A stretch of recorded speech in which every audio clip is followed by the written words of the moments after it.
CD Projekt Red recently released a 14-minute deep dive video on Cyberpunk 2077. Even if you watched it straight away like me, there's still probably loads of stuff that you missed. Hey, I don't blame you, we all have to blink once in a while. I'm Caroline from PCGamesN, and these are the 8 awesome details in Cyberpunk 2077 that you might have missed.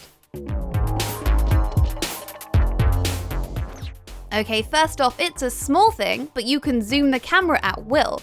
And by will, I mean whenever you want. There's not a character called Will.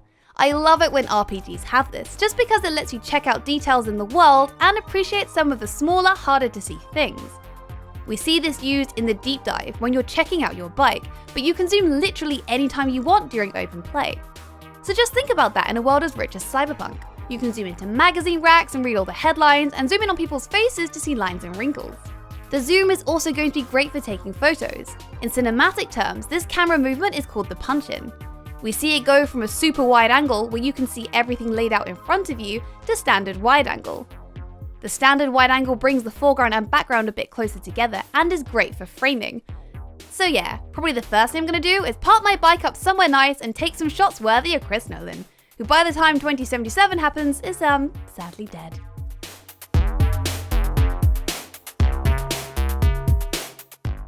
Number 2 on the list of cool little Cyberpunk details is the ever-present subtitles. Now, you've almost certainly noticed this before, but there's a nice way CD Projekt Red is making them stand out, and that's by omitting the motion blur. When you're moving, motion blur is applied to your surroundings to give a sense of movement, but the subtitles remain stark and clear no matter what you're doing. This gives life to the world, letting you in on people's conversations and disputes even if they're 100 or 200 meters down the road. And it's a strong link back to Cyberpunk's roots as a pen and paper RPG. In most games, you just take in one story at a time, what you can see and hear. But in Cyberpunk, you can experience multiple fragments of a story at once. Writing is another avenue for storytelling. And it totally makes sense in Cyberpunk's world too, what with the implants you've got on your brain. I reckon you'll be able to turn them off at some point though, as we can see in these HUD-free shots. Unless CD Projekt is using some development tools that won't be made available to the rest of us, I can't see them forcing closed captioning us the whole game.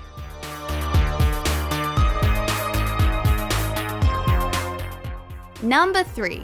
Wield any weapon you want. We know Cyberpunk is going to be an open game, where you can go anywhere and do anything, well, within reason. But you might not know how open until you look at the boss fight against the character known as Sasquatch. During the fight, one of Sasquatch's moves is chucking her massive industrial hammer at you. The player in the video fails to get out of the way and actually gets decked by the hammer. But if we pause it, we can see that one of the options is picking up the hammer and using it. I can't think of many games where you can just grab the boss's own weapon and use it against them, which makes me wonder, what other special weapons are there in the game?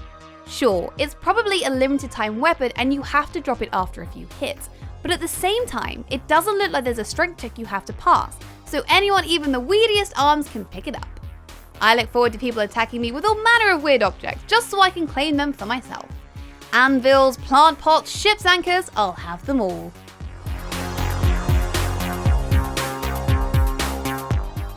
Number 4, we're talking character customization. Cyberpunk has an incredible in-depth character customization, and we've known about this for a while. But one of the aspects you might not know is the damage types. As we can see in the character created, there are 4 different types of damage in the game: physical, thermal, electrical, and chemical. Every single piece of clothing in the game comes with a rating out of 10 for each type.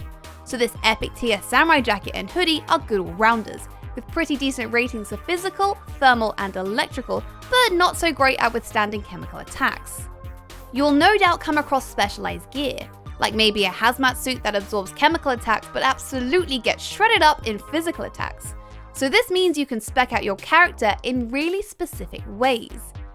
If you're heading into an area where people use flamethrowers or molotovs, spec towards fire resistance so your lovely skin doesn't get all charred. Of your clothing options, you can select shirts, jackets, trousers, shoes, with a rating down the bottom of their total value.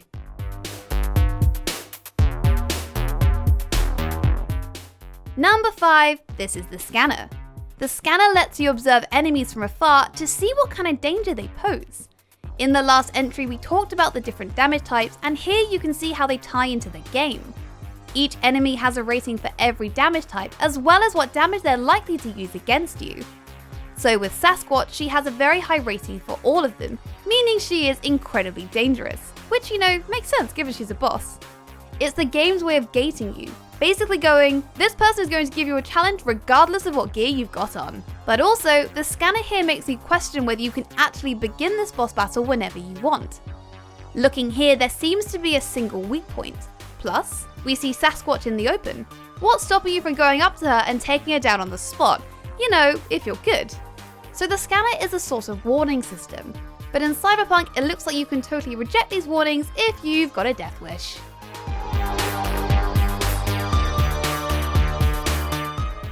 Six up, it's non-lethal playthroughs.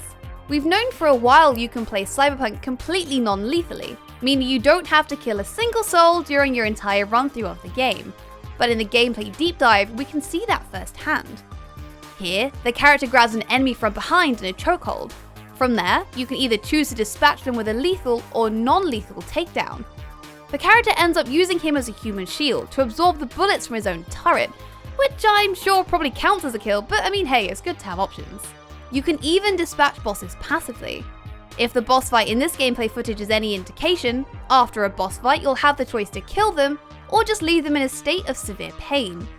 Hopefully not all boss fights will be like this though.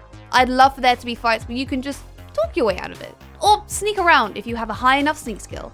Environments are stupidly interactive after all.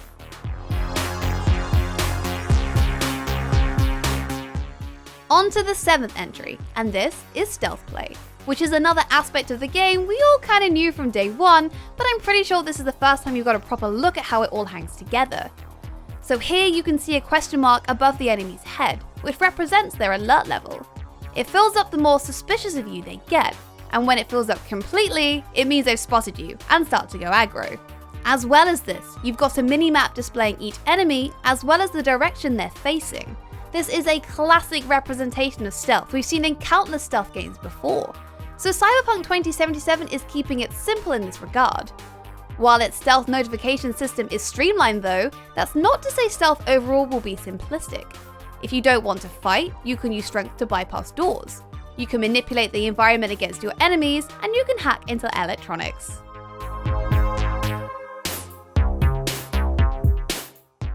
And lastly, vehicles. And I think vehicles may be a bigger part of Cyberpunk than the devs are letting on. The first reason I think that is the map size. In the gameplay deep dive, we see a good portion of the map, and it all looks like one seamless playing space, with various regions like downtown and the coast and the homeless encampment all accessible from your bike. I think you'll basically need a vehicle just so getting from A to B isn't a slog. And if the map size makes you rely on vehicles more, CD Projekt Red is obviously going to want to give us options in the vehicle department. We've already seen you've got both a bike and an armored car. With a first-person view you can toggle on and off as well as a radio. But I can definitely see us being able to customize them much further than we've seen so far. Check this out. You can see 3 red lights under this car. That does not look standard issue to me. It looks to me like a turret, so you might potentially be able to mount guns on cars. How cool would that be? And think about it. If your car gets damaged in a shootout, you're going to need to repair it. Where do you repair vehicles? At a garage. A garage where you can modify your car seems likely. And look here at your character skills, specifically the engineering skill represented by a spanner, which to me suggests you'll be repairing or hot wiring vehicles of some kind.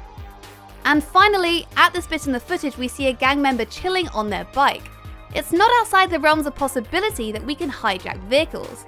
So driving cars around a massive city, customizing them, and stealing them? This is basically going to be Grand Theft Auto 2077.